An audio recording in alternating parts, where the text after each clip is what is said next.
Mute these. Alright, we'll start this in 3, 2, 1.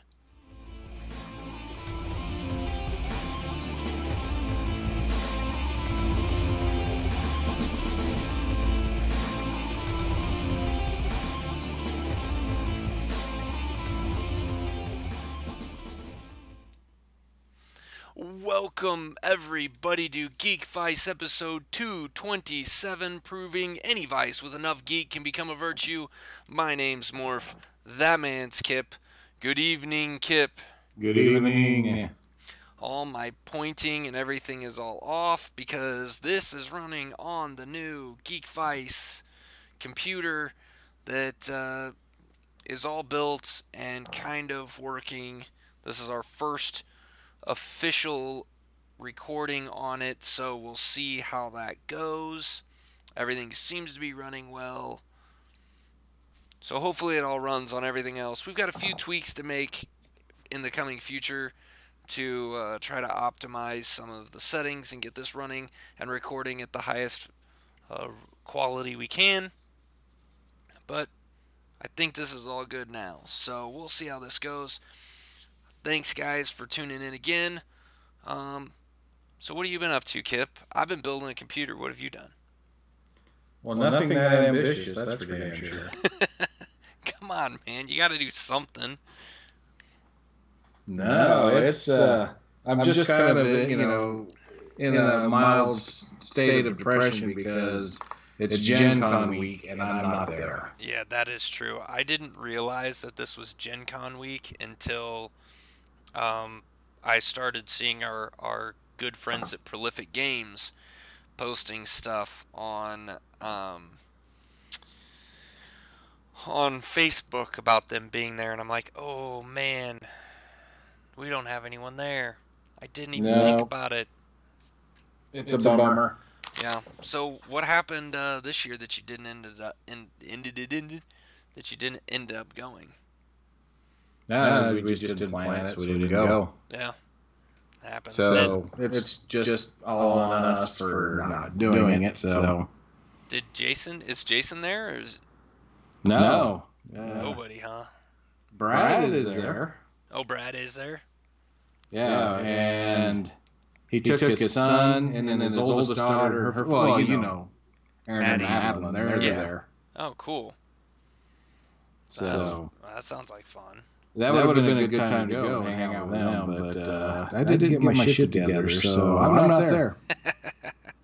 It happens. It happens. That's for sure. I don't know. You seen any good movies lately? No. I talked about this today with a coworker. I have not been to the movie theater since Jurassic World. Oh my goodness, man. I know, it's scary. Yeah. You need to figure that one out. I mean, I've been to more movies than you have. That's not supposed to happen. Yeah, it's something's wrong in the world. It's like it's tipped on its axis incorrectly or something. I don't know. Well, you're gonna need to go see Ant-Man and the Wasp because it's awesome. And so I didn't watch them in order. Well, I guess I watched them in order, but Reese did not watch them in order. He after we went and saw Ant-Man and the Wasp this last weekend, him and I watched Ant-Man while my youngest, Conley, and Amber fell asleep. So Reese and I stayed up till midnight last Friday night and watched Ant-Man. So nice. That was a good times. He really enjoyed that. So when you finally watch Ant-Man and the Wasp, we can have this discussion on that movie, Ant-Man leading into Ant-Man and the Wasp, and all the little connections and callbacks to it. I thought it was really good. I thought it was really well done. I felt like Ant-Man and the Wasp was a really good standalone sequel. Okay. And I would like to get your take on that once you get to see it. I really think it stood on its own accord, but did a really good job of continuing the story. If that makes sense. Yeah, I've heard good things from other people besides you, and I don't know what our problem is. In fact, we had a talk today. It's like, no matter what happens, we're going to go see a movie this weekend. Don't know which one it's going to be, but we're going to see a movie this weekend. So nice. Well, that works. And so we'll just I don't know. Did you get play board games last Friday? I did. So you're back into that swing. Did you get any? Hey, maybe we should do a check-in. How far have you gotten into your plays? Well, I'd say it's been 2 months since we played anything on my challenge list. That's not going to work so well for your challenge list. No, I have 17 plays out of 50. Yeah, and less than half the year left. And I'm not even halfway through it, so you're in trouble, man. I am. It's tough because some of the games I picked take some time. Yeah. And if you don't have the right gaming group, you don't get to play games that, have a commitment to them. Right. Yeah, it's that is the hard part there. If it makes you feel any better, I haven't played any board games really either. So I played board games, just nothing on my challenge list. That's true. Yeah. I just haven't played any of them. But I haven't played any video games either. I haven't done a whole lot of geekness. I mean, you built a computer. That's pretty geeky. Well, that's true. I built a computer, and that's finally up and running. Enough to where now I might be able to actually play some video games on it. This computer has a really nice video card on it and a very strong processor, and I have yet to try out any of my games. So, yeah, we'll see how that goes. I did install a game that I had purchased a long time ago, Assassin's Creed Syndicate. I got it on sale for like $10 or something, but it wasn't going to run on my laptop, so I just never installed it. Well, now I actually have it installed. Haven't played it yet, but it's installed. So you're halfway there to playing it. Yeah, we're getting a little bit closer. Might actually give it a shot. So, but I have been watching some TV shows. I've finished The Flash. I've finished Arrow. I finished that last night, or 2 nights ago. So I finished Legends of Tomorrow, Agents of S.H.I.E.L.D. So I have got some TV shows in. I need to watch Legion and Into the Badlands. Those I have all of the episodes. I just haven't watched them yet. Those are the next ones on my list. So every one of those shows you mentioned, you haven't watched any of them. We stopped watching a long time ago. Well, Into the Badlands, you couldn't have stopped that long ago because they're only on season 3. Yeah, we started season 1 probably last fall. Yeah. I think we watched 3 episodes and haven't gone back. Yeah. Well, and Legion's only in season 2. And we watched one episode of Legion and went, no, not for us. Yeah, that one's... I can understand that. That one is definitely out there, to say the least. Like, yeah. Yeah. That's putting it mildly. That is out there.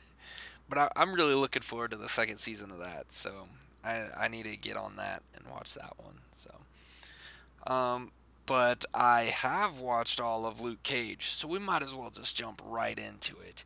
We might as well. You have not watched Luke Cage. Not all of it. And you had said I was actually going to. I wanted to pull up the episodes.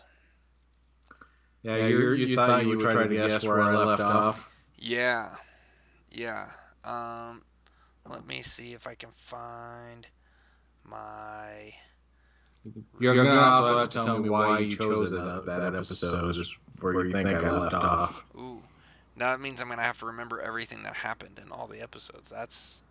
Yeah, well, you know, you lit this candle. Yeah. We'll see. We'll see. We'll see if I can pull it off. Um. So you just kind of did you give? Did you just get tired of it and kind of give up on it, or did the story just kind of fall flat for you? Um,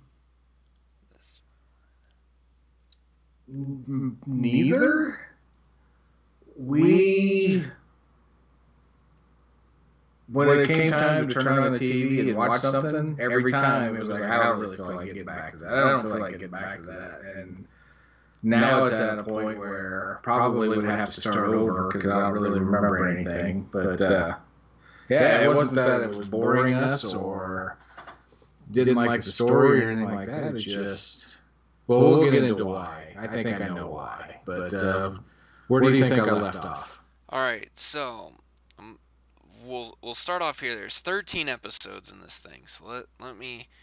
I think you made it through. Let's see. There's 1, 2, 3, 4, 5, 6, 7, 8, 9, 10, 11. Actually, you know what? I think you made it into what would that be? That's I got to count backwards now. 13, 12, 11, 10, 9. I'm going to go with you stopped off in the 9 to 10 range. And why would you guess that? Because that is right before Iron Fist shows up. Oh, man, he shows up. What a disappointer. This is probably in the part where Luke Cage has gotten his ass beat. You saw that part, right? No. Oh, you didn't make it in very far then at all. Cause he gets beat in like I think it's less than halfway in.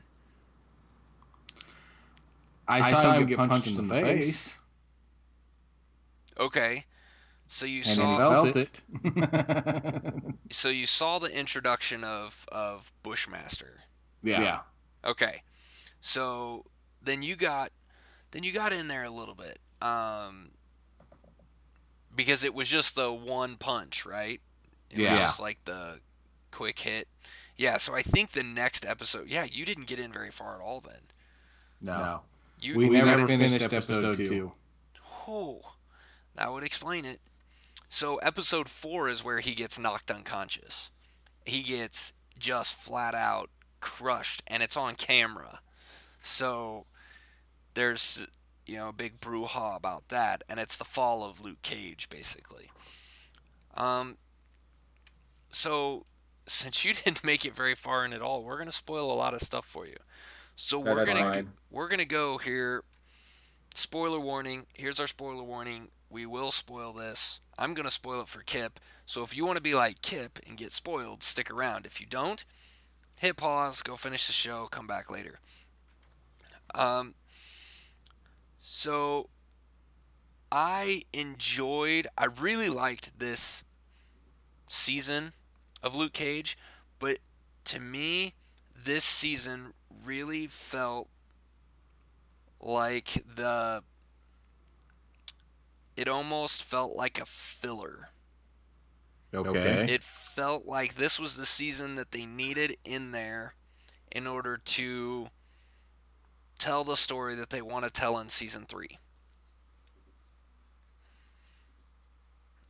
So Bushmaster, as awesome as that character is, and really if you want to go back and watch, or if you're gonna go back and watch, you're only 2 episodes, so you don't have to even. I mean, you could really just start off where you left off and be just fine, because you didn't watch that much there, Kip.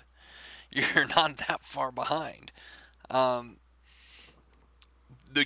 Bushmaster character, to me, was really the focal point of this season. Luke Cage was a minor character to Bushmaster, and his charisma and his on-screen presence really kind of overshadowed everybody else that was on there. Even when he was with Luke Cage, he still overshadowed Luke Cage. He was, and I think that was by design, because it was some in the first season. Luke Cage was the biggest person on screen. He was the he was the focal point of the show, and in order to really tell a hero's tale, something's got to bring him back down to reality. You can't have him be the everybody loves him, there's nothing wrong with Luke Cage, and just have bad guys show up. That's not dramatic. Um, that doesn't lead to suspense. That doesn't lead to anything. So you got to have somebody who's bigger and badder show up. Bushmaster is definitely that. The backstory that they added for Bushmaster, or that they had for him, and I don't know Luke Cage comic books for anything. I've loved the character, but I've never gotten into his comic books. So this is a lot of this stuff is all new, and I can't really tell you if it follows the comic books or not. But the backstory of Bushmaster I thought was really cool, and the way they intertwined it with Mariah Dillard. So I thought that went really well. However, Mariah Dillard is in this season way too much, and she's still not dead. Actually, she does. Let me rephrase that. She does die, and that is probably the best part of the entire season. Okay. Because she gets really annoying. Really annoying. But she doesn't die until, like, second to last episode. Third to last. What about her henchman, that Shades guy? He is in it a lot. He actually has some serious character growth. You get to know a little bit more of his backstory and kind of where he came from, and I thought that was really good. I really enjoyed that. I liked him in the first season a lot, and you get more of him in the second season, so it's good. I still don't feel like you get enough of him, but some of the parts that you get, I don't think you get enough of the good parts of him. He seems like he's going to be a really good criminal mastermind, and he kind of has a fall from grace, and then kind of a rebirth per se. So he's really good. Misty Knight is awesome in this. Yeah, I really like her character. So you've seen The Defenders, right? Yeah. She loses her arm. Yep. She still has no arm through probably the first several episodes that she's in. No arm, and it's great. Like the way they do it, the way they deal with. So does Danny Rand bring her an arm? Kind of. Yes. Yeah, I kind of figured. Yeah. He doesn't bring it, so Danny Rand still. Rand Enterprises shows up before Danny Rand shows up. So at first I thought that's all they were gonna do. But because Danny doesn't show up until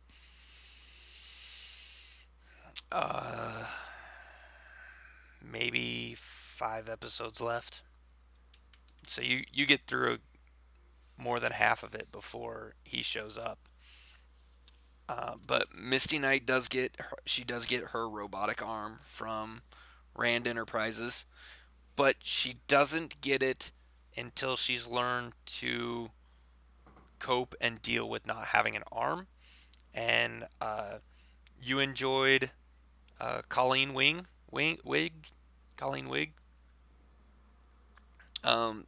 Danny's female counterpart in Iron Fist. Yeah. She's in it, and she is amazing and awesome. She is the one who actually helps Misty Knight and kind of starts a bar brawl so that Misty has to defend. Well, it doesn't really start the bar brawl. Um, the two girls go to a bar and are drinking, and a guy um, basically bad mouths Misty Knight, and Misty starts the fight and doesn't have her arm. She only has one arm, and it's her left arm that she has. So, it's not even her strong. It's not her dominant arm, and Colleen just sits back and lets Misty get into this fight with three, big biker thugs, and makes Misty fight herself, you know, with her one arm. And that was in that episode, that's where Misty realizes that there's a lot more to her. She has a lot more capability, even with just one arm. It was that coming to grips with it and realizing, hey, this isn't all bad. There's still some good that can come to this. I'm not worthless because I only have one arm. And it was a really good, very moving kind of. It's a very growth episode for Misty, and that continued throughout the whole season. Even after she got her arm back, it was still um, a very good season for Misty Knight. Yeah, what I did watch, she went back to work and they, like I said, they gave her a desk. And she's like, no, this is not my job, that kind of thing. And you got to appreciate that. Yeah. Yeah, it's a TV show and all that stuff, but you got to admire the grit and the determination. It's like, I can still do my job. I should be able to do my job. Right. Even though knowing she's going to be treated differently, she just didn't want it. And I did totally appreciate that.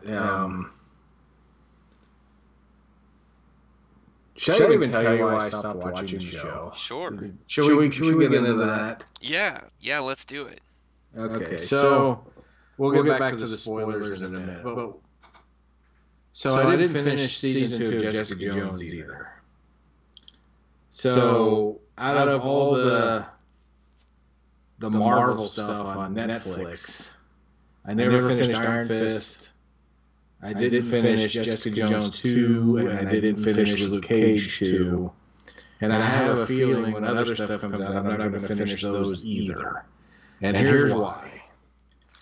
I think I'm getting tired of my superheroes getting their asses handed to them for 3/4 of the series, and then at the end, everything gets worked out. I think I'm hearkening for the days of every week a bad guy shows up, they take care of business, and yay, superhero. That could be. Yeah. And I don't think it's just a superhero thing. I've found myself watching a show. The Expanse is a good example of that, where I can tell something bad's going to happen. In the Expanse, this person comes in and she does all this subterfuge and makes things miserable for the crew of the Rocinante. I stopped watching it for that reason. I think I just don't want to deal with that anymore. I want, not that everything has to go perfectly, but I don't want things to be bad all the time for stretches of episodes. Mm-hmm. I don't know. Is it me getting old? Is it me counteracting what I see in the news and stuff every day? I don't know what it is, but I don't really want to see it anymore. I think that's also why I had the reaction to Infinity Wars that I did. I cannot rewatch Infinity Wars. Probably until I see Infinity Wars 2 and things work out. You know what? It's very possible. your argument is very valid there, and Scary, isn't it? yeah, a little bit. It, and I would say that one of the things that this season of Luke Cage did, it still fits with kind of what you were saying. He gets his ass kicked, but in this season of Luke Cage, he gets his ass kicked for the entire season. And he gets his ass kicked because he has to learn that it's not all about brute strength. He has to learn that that he has a weakness even though he's invincible. Okay. And it's the season starts with him getting his ass kicked by Bushmaster. But it's not but it's not the ass kicking that he gets from him that causes the most problems. It's the conflict he has with his father. It's the fact that he gets videoed getting knocked unconscious by Bushmaster, and it's the video going viral, and friends turning their back on him because he was no longer invincible, because he got beat. He he has to become smarter and grow as a detective. He has to grow as a his intellect has to grow. Okay. He can no longer just walk into a situation and stand in front of everyone, let them shoot him, and then walk up to him and punch him. And he still does that, but the people he has to defeat, like Bushmaster, he has to outthink. And every time he gets to the point where it's like, oh, I think I understand what I need to do, and he tries it, and then he fails. And so he has to start all over and has to deal with that sense of failure in order to grow to become the new character. And that's where Danny Rand actually being in the season actually provided some benefit, because Danny Rand is supposed to be the Buddhist monk.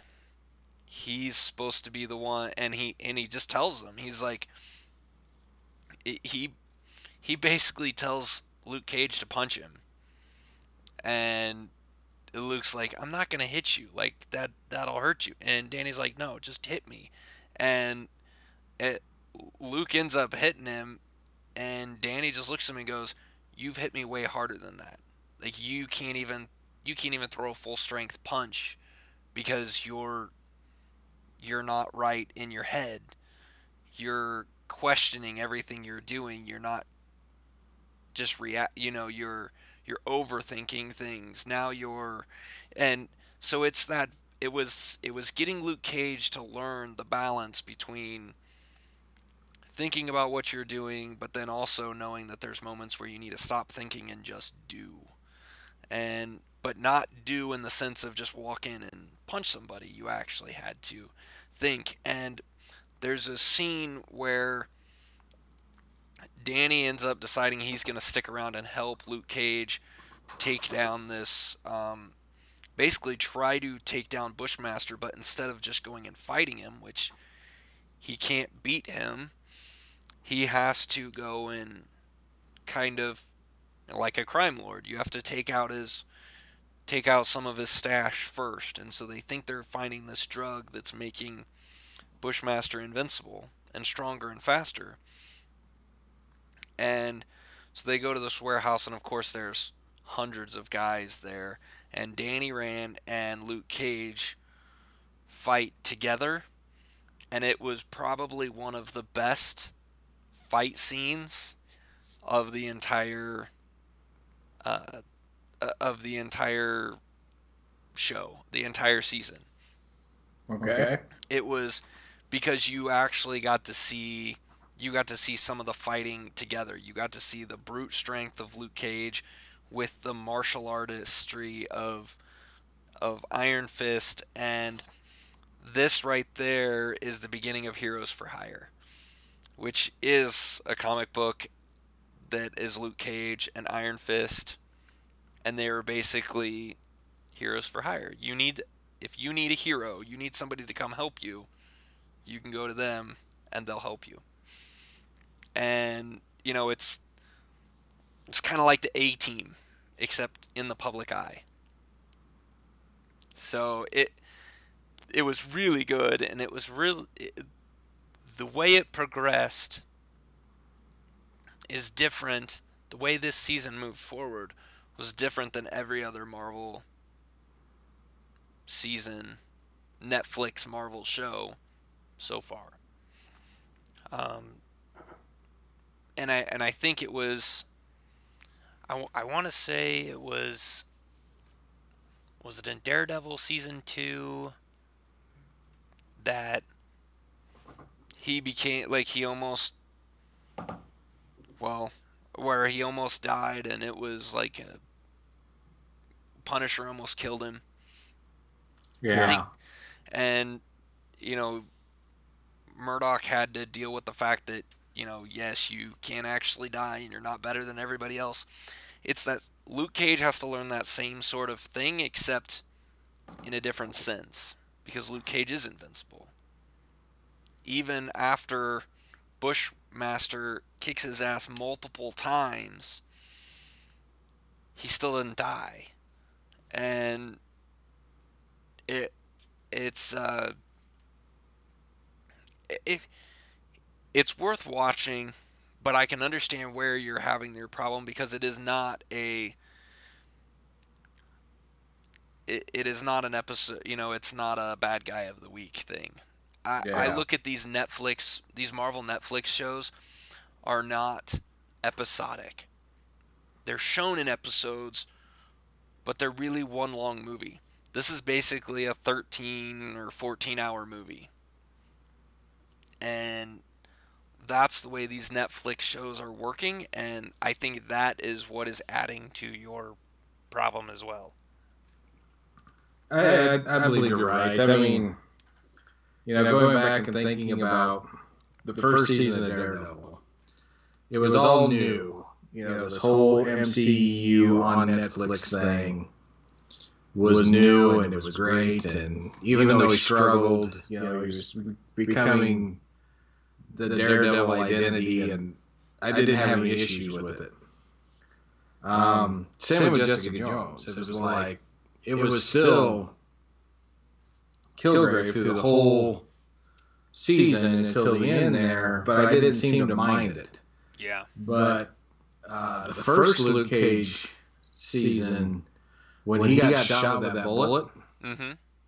I almost stopped watching it. Yeah. But I hung on, because okay, everything else has been really great, need to stick this out. And then Jessica Jones season 2 started, and the rift that was developing between her and her assistant just bothered me so much I couldn't finish watching it. Well, and now, Luke Cage, it's this Bushmaster thing, and it's like, I don't really want to see Luke Cage getting his ass kicked. Yeah. And I think that's why I don't feel like watching it. Well, and I would what's happening in these Netflix Marvel shows is the heroes aren't they aren't heroic. They're not. They're vigilantes. Well, and it's not even the vigilante thing, because I mean,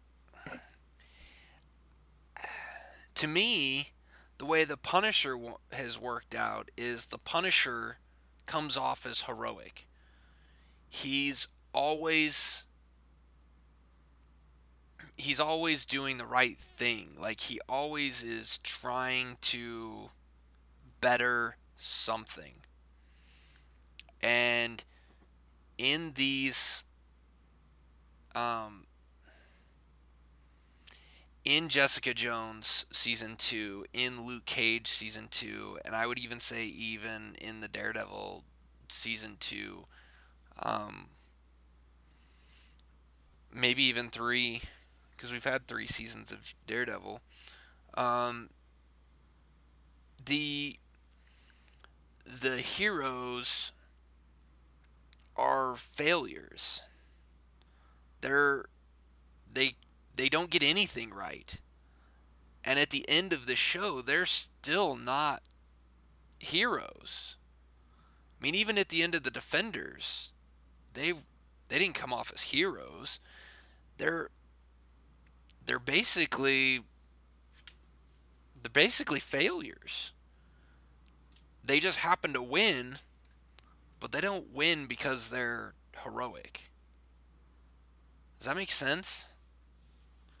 Yeah, it makes sense. And I get it, and I also question myself. I was like, are you just too much of a wuss now to watch these shows when bad things happen? Um, but to be honest, I could watch that and not enjoy it, or I could watch something that I enjoy, and that's kind of where I've been. I mean, um, we just finished a docu-series called Wild Wild Country tonight, about the Rajneeshis in Oregon. Fantastic show. I don't know why, but I just preferred that over Luke Cage. I hate to admit it. I know it's also blasphemy to say, I don't want to finish some Marvel stuff, but maybe I'll get back to it. Maybe I'll surprise myself and get back to it. But right now, no desire. Yeah, I understand. I understand where you're coming from. I get it. The reason I picked as far in as I did was because that was about the time where I almost turned off Luke Cage because I almost got bored with it. There is a stretch in season 2, and it's around the episode 10-ish mark. It's about the time Danny Rand shows up, or right before Danny Rand shows up, and um it it just feels like it's missing stuff. The pace starts slowing down, um, and you have to kind of push through that. It doesn't quite have the same feel as the other episodes. So, but then, believe it or not, Danny Rand comes in and the pace picks back up. He brings some life to it um, that you didn't that the season was missing. So Yeah, not too many would expect you to say, the show was saved by Iron Fist, but right, there it is. Right, and he's only in it for a couple of episodes. He's not in it a lot, and um, the end the end of Luke Cage, I had mixed feelings about it.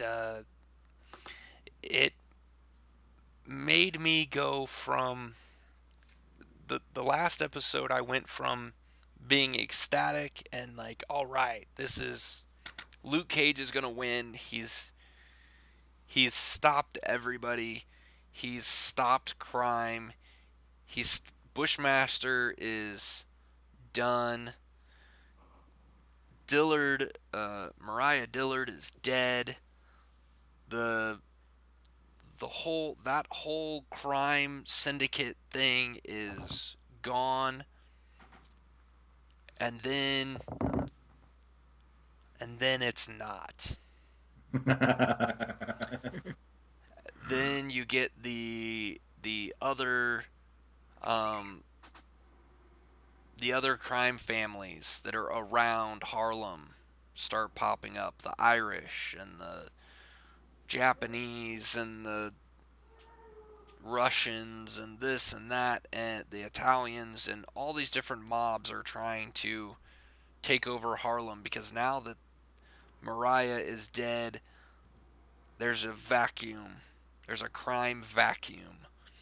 And I Luke Cage steps in.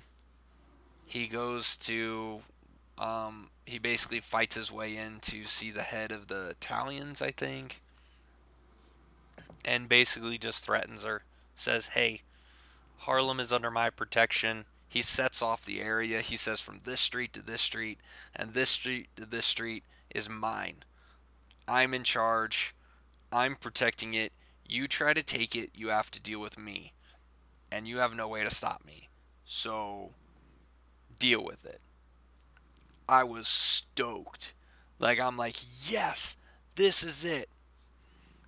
He had one thing left he needed to do. He needed to burn down the nightclub. That was the last remaining thing of this crime syndicate. You want me to spoil the very ending? Sure. He doesn't burn it down. He takes its place. He steps into Mariah's shoes as the crime boss. He says he's not going to be the crime boss. He's just filling the void and protecting the area. But he started recruiting people that used to work for Mariah that he knew, and now they work for him.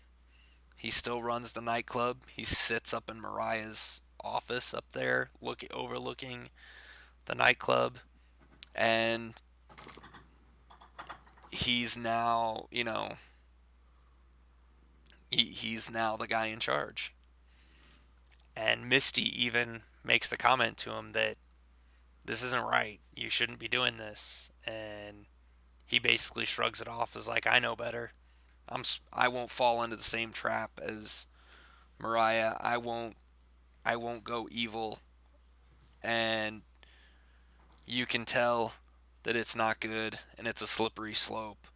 And that was about the point where I go, I don't know that I want to watch season 3.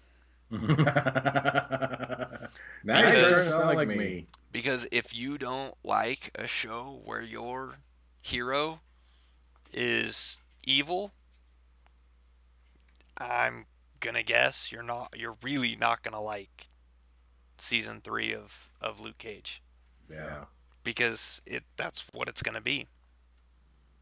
It's gonna be his fall. It's gonna be him trying to take over the crime, stop crime by being the king of crime, and having to deal with his moral compass. Right. Which is going to be, which could be good, but I don't know that it's what I want to watch. I don't know that it's, just like what you said, I don't know that it's what I want out of my superhero show. Yeah. I want my superheroes to be super and heroes. Yeah. Yeah. So the whole fall from grace thing just does not work for me at all. Yeah, and I get it. I get it. So we'll have to see what happens. I don't know. But, yeah. I don't know, maybe some way, maybe this winter when it's too cold outside to go do anything and there's nothing else on, maybe I'll watch Luke Cage season 2. Stay tuned. Yeah, maybe I will. Yeah, it's because it's been raved about. It is really by everybody I've talked to. If nothing else, just watch it for Bushmaster, because the reason, because you don't even know anything about him yet. Nothing. Find out more about him and understand where he comes from, and he's kind of the hero. He's kind of more. I almost equate Bushmaster to more like Bushmaster is Luke Cage's Punisher, is Luke Cage's Punisher, the way Punisher was to Daredevil. That's a fascinating take. I mean, he wants the same, and that's because you haven't figured out what Bushmaster's end goal is. Bushmaster's end goal is the same as Luke Cage's end goal. Bushmaster's just willing to do things that Luke Cage isn't. They both want Mariah Dillard out of being in control. They both want her gone and out of power. Bushmaster just wants her dead. Luke Cage wants her arrested. He doesn't want to hurt anybody. So it's that dichotomy between Daredevil and Punisher from season 2. Yeah. So, I mean, how bad do you want to do the right thing? Right. So, What do you think, Nick? That's what we got, man. That's what I think. I think you should give it a try. At least I may. We at least get a little finished further the show, so we'll be looking for something else to watch. Though the CrossFit Games are this weekend, so probably won't be this weekend. But yeah, maybe soon. At least get a few more episodes in. Get a little bit farther. Go for halfway. We'll see what happens. Yeah, I'll make no promises, but we'll see what happens. I gotcha. All right. You got anything else you want to throw out there before we wrap this turkey? No, I think I covered everything. There you go. All right, everybody. Well, stay tuned for more stuff on the YouTube channel. Oh, hey, by the way, go check out our blog at geekvice.blogspot.com. I put up a little write-up of the computer that I put together, including a parts list, and the whatnots, the joys and trials and tribulations I ran through with building the computer. So go check that out, geekvice.blogspot.com. You can also follow us on Facebook at facebook.com/geekvice. If you can't get to our blog, you can go to the Facebook page because I put links to stuff on our Facebook page. Nice. You can also get to our YouTube channel from Facebook and hit subscribe. You can even hit the notification button to get notified when these videos go live, and you can watch them live and chat with us. Let's see, what else is there? Oh yeah, there's Twitter. You could follow that man at Kip Killigan. You can follow me at Geekvice.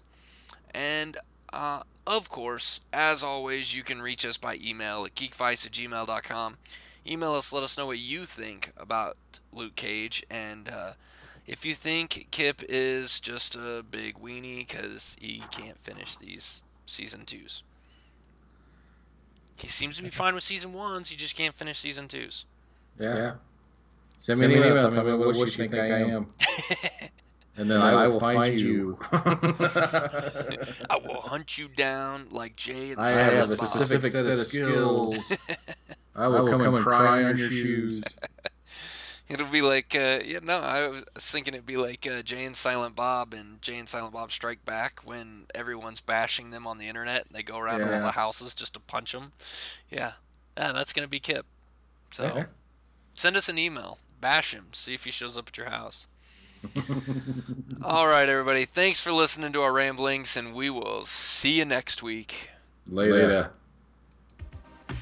This podcast is part of the Podcast Arcade Network.